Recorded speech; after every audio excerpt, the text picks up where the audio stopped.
बिस्मिल्लाहिर्रहमानिर्रहीम। 8 मार्च को औरत मार्च हो रहा है जी इस्लामाबाद के अंदर। ये औरत मार्च क्या है? ये असल में औरत मार्च है, फहाशी मार्च, उरयानी मार्च, बेहयाई मार्च, हम जिन्स परस्त मार्च। असल में जो औरत को इस्लाम ने हकूक दिए ना, अगर औरत ये समझ जाए कि अल्लाह ताला ने उसको क्या हकूक दिए तो वो कभी घर से बाहर ना निकले। अल्लाह ताला ने उसको घर के अंदर माँ जैसा रुतबा दिया है, जिसके कदमों में अल्लाह ने जन्नत रखी है। बीवी जैसा रुतबा दिया है, फिर बेटी जैसी नेमत वाला रुतबा दिया है, बहन जैसा खलूस वाला रिश्ता दिया है। लेकिन ये जो खवातीन बाहर निकल रही है ना, ये असल में इब्लीस के वो एजेंट हैं। और ये वो सारी लड़कियां जाकर मिलती हैं वहां पर। वो जो कॉन्फ्रेंस बीजिंग+5 कॉन्फ्रेंस हुई थी कि औरत को घर से बाहर निकालो, औरत को घर से बाहर निकालो और औरत को नंगा कर दो। बस ये 2 काम है ताकि मर्द अपनी हवस जब चाहे, जहां से चाहे, जैसे चाहे पूरी कर सके। इस काम के लिए औरत मार्च है। इसलिए आप उनके स्लोगन पढ़े तो शर्म से झुक जाता है।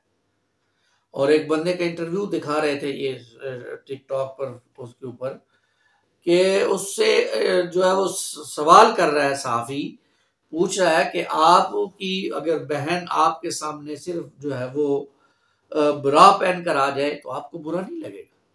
तो कहता है नहीं, मुझे तो कोई बुरा नहीं लगेगा। तो वो आगे से कहता है अगर वो मेरे सामने आ जाए तो कहता है नहीं, फिर भी बुरा नहीं लगेगा। यानी ये वो लोग हैं जिनके बारे में हदीस में आता है दयूस, बेगैरत मर्द। यानी जिनकी गैरत मर जाती है वो फिर ऐसे मर्द होते हैं।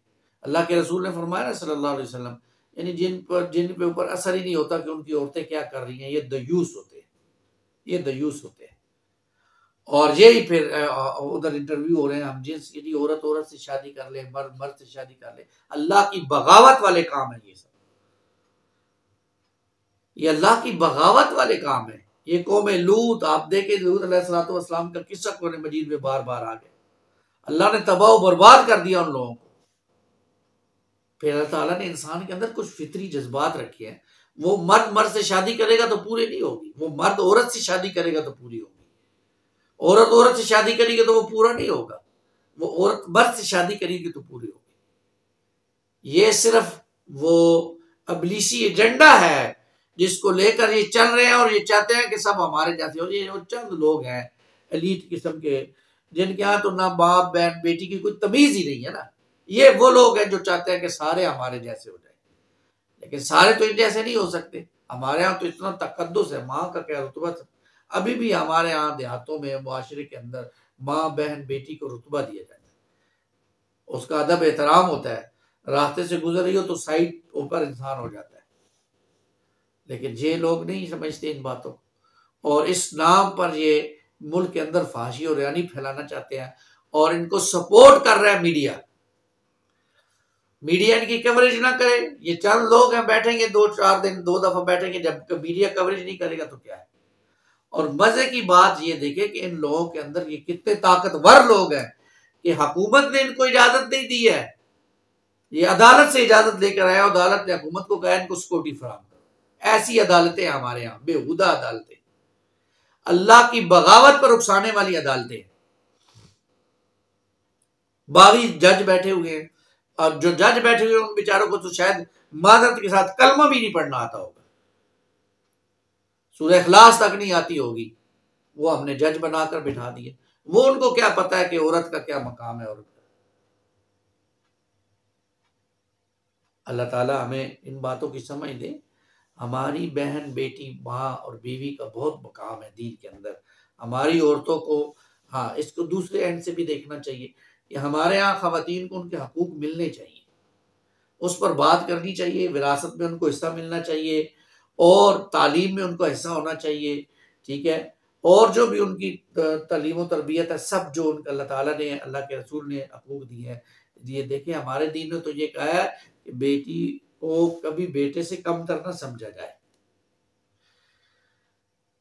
अल्लाह की बेटी रहमत है ना, तो उसको कमतर ना पड़े।